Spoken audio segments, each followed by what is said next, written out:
할렐루야 반갑습니다 여러분. 계속해서 말씀을 나누는데 잠언 1장 20절에서 이 33절까지 이 단락이 이제 솔로몬 1장에서 9장 가운데에서 두 번째 해당하는 부분에 여기는 이제 지혜가 대로에서 우매와 거만에 집착하는 자들 향해서 경고하는 내용이 나오고, 첫 번째는 부모한테 신적 권위를 부여하는 그런 젊은 아들에게 악인의 유혹을 경계하는 교훈을 전하고 그것을 멀리할 것을 고면하는 내용이었다면, 오늘 이제 이 두 번째 해당하는 부분은 본단락은 지혜를 의인화하고 그것이 신적 권위를 지닌 것으로 묘사해서 강력하게 그 말을 들을 것을 촉구합니다. 이처럼 지혜를 의인화하여 신적 권위를 부여한다는 건 8장 22절 이하에도 나오는데, 거기서는 이게 지혜가 창조주로 창조 사역에 동참한 것으로 묘사되고, 그래서 이러한 본문은 크게 세 부분으로 나누어지는데, 먼저 전반부에 해당하는 부분이 20절에서 23절까지는 지혜가 대로에서 불순종하는 자들 향해 외치는 공개적 책망과 권면 부분이고, 그 다음에 중반부에 해당하는 24절에서 30절까지는 끝내 돌이키지 않는 자들을 향해서 재앙을 경고하는 부분이고, 마지막 후반부 31에서 33절까지는 순종과 불순종에 따른 최후의 상태를 나타내는 것으로 전체 메시지를 요약하는 기능을 수행합니다. 그래서 본단락의 내용은 우리로 하여금 듣고 순종하는 일의 중요성을 다시 생각하게 만들고, 그래서 회개의 기회나 돌이킴의 기회가 제한 없이 주어지지 않으며 이를 고의적으로 거부하는 자는 호련히 임할 심판 앞에 철저히 파멸당할 수밖에 없다는 걸 각성케 하고, 또 본단락의 내용은 주님이 말씀하신 바 피를 불어도 춤추지 않고 애곡을 해도 가슴을 치지 않는 사람들의 완고함을 생각나게 합니다. 이처럼 사람들이 마음을 강팍히 하는 것은 솔로몬 시대나 예수님 당시에 관련된 과거의 일만이 아니고, 죄 가운데 살고 죄를 합리화하는 일을 당연시하는 오늘날 더욱더 그런 일들이 이루어지고 있고, 이처럼 양심도 윤리도 진실도 마비된 세상 가운데 청결한 양심으로 진리의 말씀을 받아들이는 자, 경고와 책망의 말씀에 열려진 할례받은 길을 지닌 자, 그가 참된 성도라는 것이죠. 그 같은 삶을 사는 자만이 이 악하고 패역한 세대 가운데 하나님의 심판을 예비하며 구원을 경고히 하는 삶을 살아갈 수 있습니다. 오늘은 이 잠언 1장 20절에서 33절 이 세 부분 가운데 전반부에 해당하는 20절에서 23절까지의 부분을 한번 나눠보겠습니다. 20절과 21절에서 지금 솔로몬이 지혜가 길거리와 강장, 환호하는 길, 머리와 성문, 어기와 성중에서 소리를 높여 외치고 있음을 묘사하는데, 앞에서 파멸뿐인 죄의 유혹을 뿌리칠 것을 권면한 이 솔로몬은 이제 참지의 소리를 빌어서 완고하고 거만한 인생, 듣기를 거부하고 죄를 돌이키기를 거부하는 인생을 향해서 심판을 선포하고 있습니다. 그런데 여기서 솔로몬이 길거리와 강장, 시끄러운 길과 성문 어기와 성중이라는 말들을 통해서 말하고자 했던 것은, 이처럼 많은 사람들이 모이는 공공장소에서 지혜가 소리를 높여 말하듯이 지혜로의 그 초청은 누구에게나 열려 있고 누구나 듣고 순종해야 할 보편성과 공공성을 지니고 있다는 것입니다. 하나님의 이런 절대 진리는 결코 어떤 특정한 집단이나 사람의 전유물도 아니고 모든 만민에게 공적으로 선포되고 계시되었음을 나타내고 있습니다. 여러분, 누군가가 운전을 하다가 신호를 위반했다고 봅시다. 그런데 이를 적발한 경찰이 차를 세우고 벌금을 부과하려 할 때 신호가 바뀌는 줄을 몰랐다가 신호를 위반하는 것 자체가 잘못이라는 사실을 몰랐다고 주장한다면 말이 되겠습니까? 그것은 이유가 될 수 없죠. 왜냐하면 신호등은 운전자가 볼 수 있도록 가장 눈에 잘 띄는 곳에 서 있고 운전자는 그것을 주시해야 될 의무가 있기 때문입니다. 여러분, 죄인들이 온갖 범죄와 악행을 저지르고 단지 그것이 죄인 줄 몰랐다고 주장한다고 해서 죄를 면제받을 수 없듯이 우리가 하나님의 구원의 말씀과 지혜의 말씀을 몰랐다고 해가지고 우리의 죄가 사해질 수 있는 건 아닙니다. 그래서 여러분, 우리를 향해 말씀하시는 하나님의 말씀을 들을 때 이를 즉각적으로 순종하고 그 뜻을 따라 행하는 성도가 되시길 바랍니다. 그리고 22절에 보게 되니까 너희 어리석은 자들은 어리석음을 좋아하며 거만한 자들은 거만을 기뻐하며 미련한 자들은 지식을 미워하니 어느 때까지 하겠느냐라고 하였습니다.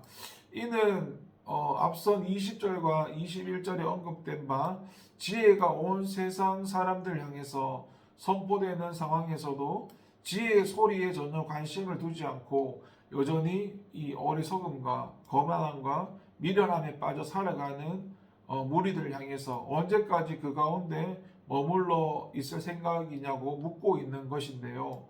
그렇게 볼 때 어리석음이나 거만함이나 미련함이란 이 한마디로 말해서 하나님의 지혜를 무시하는 자들의 대표적인 특징을 말하는 것이기도 합니다.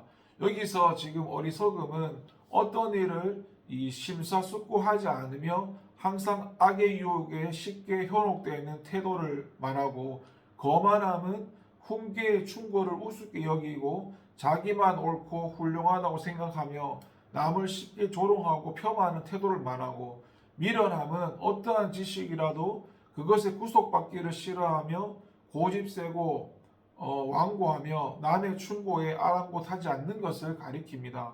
근데 여러분, 이러한 그들의 성품 자체보다 더욱 문제가 되는 것은 이들은 스스로 그러한 자리에서 벗어나라는 의지조차 가지지 않고 있다는 사실입니다. 오히려 그러한 의지를 부여하고 동요하는 자들을 싫어하고 미워하기까지 하는 그들의 성향이 더더욱 큰 문제라는 것을 지적합니다.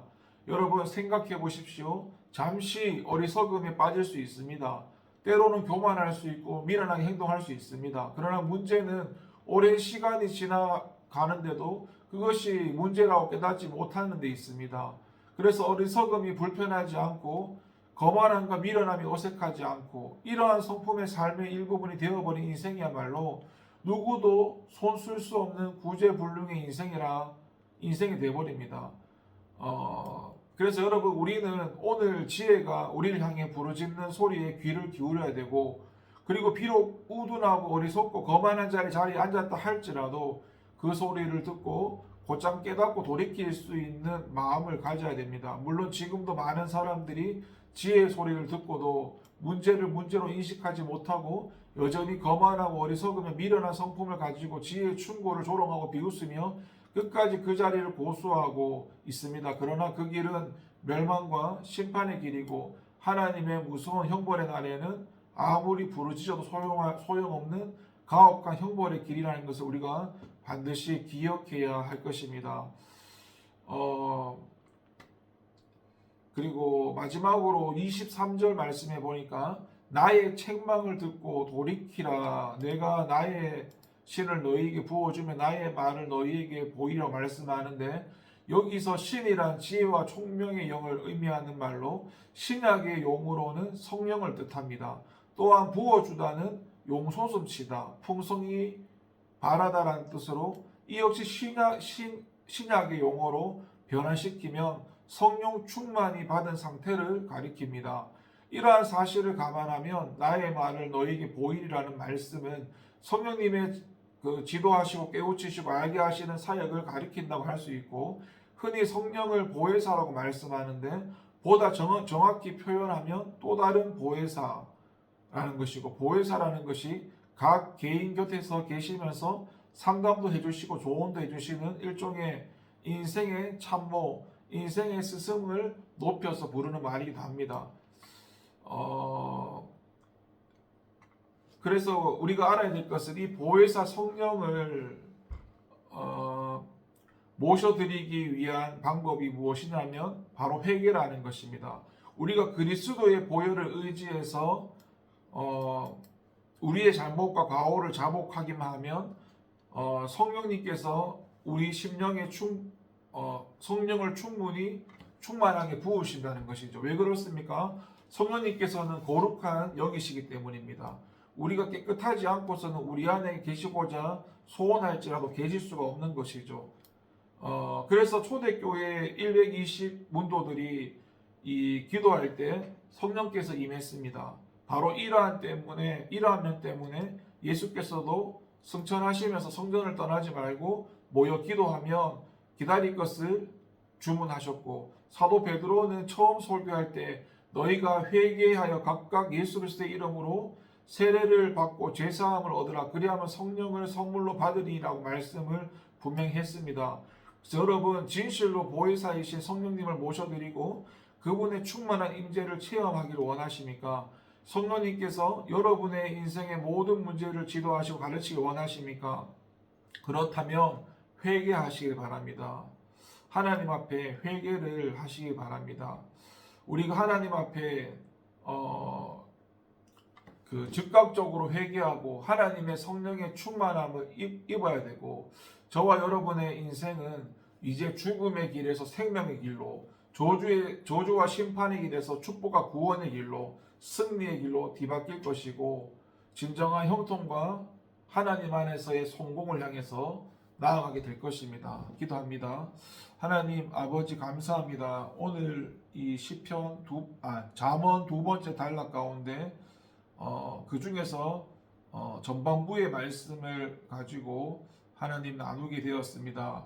20절에서 23절까지는 지혜가 대로에서 불순종하는 자들 향해서 외치는 공개적인 책망과 권면이라 했는데, 우리가 하나님의 말씀하실 때 그 책망이 나를 사랑하셔서 하는 책망이라고, 나를 죽이려는 게 아니라 나를 살리시는 부분이라고 주님 말씀하실 때 즉각 회개하는 우리가 되게 하시고 다시 하나님 앞에 관계를 회복할 수 있도록 도와주세요. 감사드리고 예수님 이름으로 기도합니다. 아멘.